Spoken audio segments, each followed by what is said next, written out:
Uncommon Knowledge now.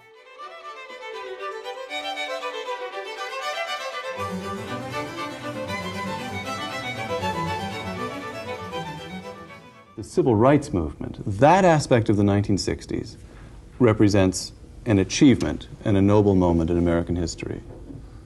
No, I don't think so. You don't? I think the nature of what they did was anti-thought, anti-rational, the kind of thing that caused Socrates to leave seminars. What did you make of the civil rights movement? Probably the crucial moment for me, and I remember it very well, was when Dr. King, in his address at Riverside Church, said that despite enormous lectures from the black establishment, and the white liberal establishment too, he was no longer going to remain silent about the Vietnam War because, and here's my third point about that war, as well as about the movement, all the energy that should have gone to the repair of legal racism and poverty in the South, legally enforceable poverty and racism and so on, was going on the war. I mean, Johnson immolated his great society for that war. That in a crisis like this, suddenly there's a great and immediate upwelling of statism. Absolutely. That is to say, the first impulse is, we've got to tighten security at the airports, and it must be the federal government that takes it over. We've got to rebuild New York City, and it must be the federal government that... Does that trouble you? Why is it that the lessons haven't sunk in more deeply? Or in a moment of crisis, is it just to be expected? It's to be expected in a moment of crisis.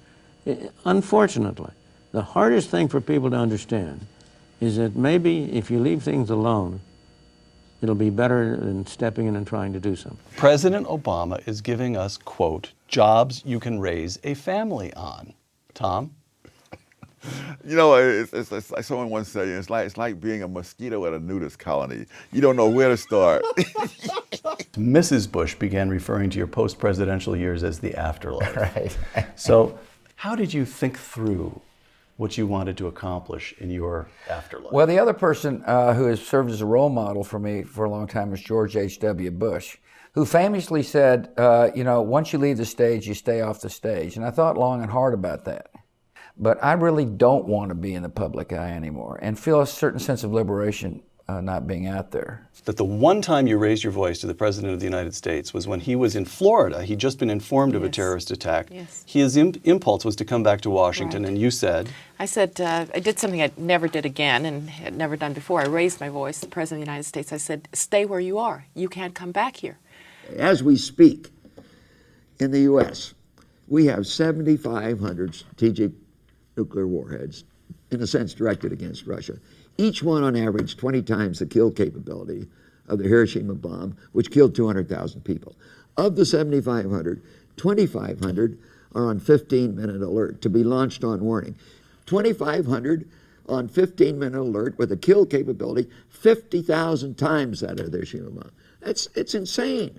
I mean, we keep getting told it makes no difference what anyone knows. They can learn it on the job.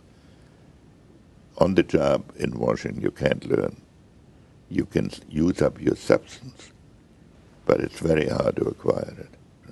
This man, Wolf, is a hopeless son of a bitch. Now, they didn't want anybody to think that because they were giving attention to me, that there might be something to it, you know, son of a bitch. I've never seen that word used in an art magazine before, in all sincerity. There is such disdain for for flyover country, and I said I have a lot of, you know, you can't work here and not have a lot of liberal friends. Right, I mean, most of them are, and we don't sit around talk politics much, but when they do, the disdain drips off their lips. That troubles me the most. That this protectorate of the little guy can't stand the little guy.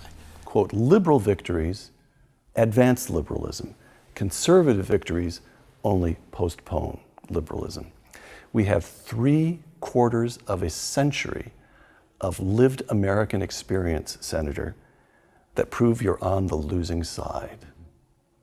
There's a better way. And again, as I mentioned earlier, if we do get the majority, we have to propose that better way. And it does include reform of the important, vital safety net programs, entitlement programs. But if they're not reformed, Peter, they will collapse of their own weight. Ironically enough, you know, they seem to believe that criticism in the New York Times somehow hurts you back in Texas. The New York... When Donald Trump is right, I will support him. When he's wrong, I will try to change his mind. I think he's been more right than wrong so far on the issues that matter and the issues that are going to last. And now your 2x2 matrix. Yeah, I mean, I think when what were the nefarious? I've got a y-axis that's nefariousness, self-absorption, egotism, and an x-axis that is efficacy. But I think most Americans believe the outer quadrant is the big problem. You've got self-absorbed, egotistical jerks who have long-term plans. They may be nefarious plans, but they have a lot of strategic thinking and they have long-term plans. Right. I think most of the problems of the Congress are an opposite quadrant problem. By the time we had that vote on Christmas Eve, Obamacare was very unpopular. They were having a hard time selling it to their own members. They had President Clinton come up and talk to them. The Vice President was up talking to them. It's going to be popular. It'll be okay. Everybody gets health insurance. We're going to cover everybody, and we'll put in some regulation to hold down the costs. What's wrong with that? Well, he could learn from the Swiss, actually. They have a private system. What he wants to do is erect a government-run system. And so rather than going straight toward a single-payer system, which is what he has always acknowledged he was for, single-payer would be the government. A socialized medicine system, right. A government-run system. This is sort of a two-step approach to it.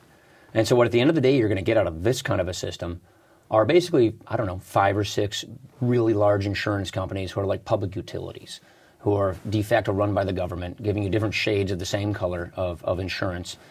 And that just doesn't work. This would be it, as I argue at the end of the book. First, you've got to put a security fence on the border because we're being invaded, basically. And they're not evil people, but they're coming in here because what is here is a lot better for them than what they leave at home. Why are you bringing in each year 1 million people to work in the United States when we got 23 million people who are unemployed or underemployed? What are you doing to your own people, black, white, Asian, whatever, by bringing in new workers when you got this enormous unemployment problem? It doesn't make sense. But here's the issue there. The idea that the media failed to prepare the American people for the possibility that Donald Trump would win the presidency, it's a failing. I say the problem with the welfare state is it drains the life from life. By trying to smooth over the bumps, trying to lend a helping hand, it ineluctably, inevitably takes away the stuff of life from these institutions. And those are as essential for a person in Fishtown as they are for a person in Belmont. I'm going to get up and walk away. The two of you give us 3 or 4 minutes of a lesson, and then play the piece to get us out. I'll stroll back over here to thank everybody for watching, but I'm getting out of your way right now.